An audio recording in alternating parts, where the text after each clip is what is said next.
back to the nose on the curve. This one, the nose on the curve is good. I figure it's about 10 seconds, maybe even longer with this steel because of the amount of manganese in it. So what I'm going to try to do with it is not quench the whole blade. I'm just going to quench the edge. But I'm going to quench the edge with a hopefully just a flash quench. Just drag it through. It's only got to pull that down below 900 degrees. And I think I can do that with just dragging it through. It won't ever get above critical because by the time I'm done, we're going to run it heat extraction. Instead of being at 1550 and I got to suck 200 degrees of heat out of it, I'm going to be at 1400 or 1425, so I only got to suck 50 degrees out of it. See what I'm saying? So I'm hoping that just by dragging it through, the edge will drop below 900, the back will stay above, and it will come out. And that'll harden now? Huh? It'll harden? It'll harden unless, you know, it won't even temper it because it takes a while for all that to set up. We hope. I tell him, trying to explain it to him, it has to go from temperature A to temperature B in a certain amount of time, depending on what kind of steel it is. Yeah, exactly. So theoretically, you can quench anything in water. Theoretically.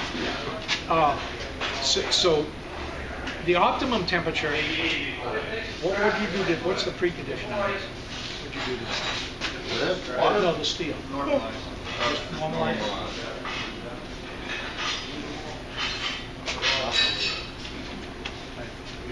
I usually do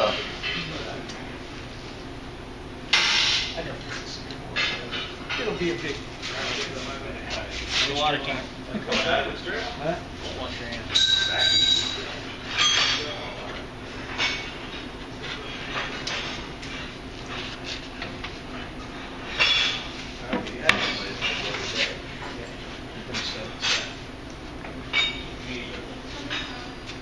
Howard Clark was out in Iowa, does a lot.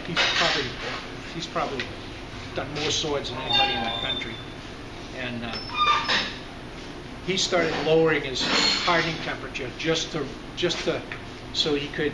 It was one of the controlling elements that he had. He fully austenized everything, but he did it at a lower temperature. The transformation point for this steel is probably 1375, maybe 1400. 1400 will be above it. So the way it works at a lower temperature is it takes longer for it to transform. So the trick is to soak it at a low temperature until it's fully transformed. When you do it like at 1500 degrees, it doesn't. Once it gets there, it stays. It's had all that time. So is this? We're using a Houghton off-the-flash 3600 polymer additive for Howard's glass. Yeah, that's good stuff. With 1050 steel. Yeah. Or a 1075-80. I sent him samples. He's going to try some of these.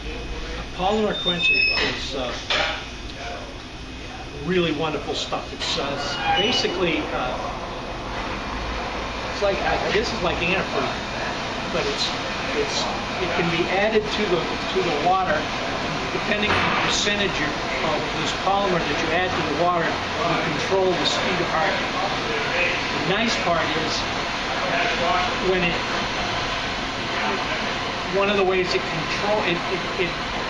comes out of solution and it cushions the transformation time. It actually it sticks on the blade so that it cushions that and allows a nice thing. I've never seen a part break in polymer quenching. It's a pain in the butt because you got to regulate it and you got to mix it pretty much as you use it. Yeah, 10%. Yeah, He's going to bring a British scale. Yeah.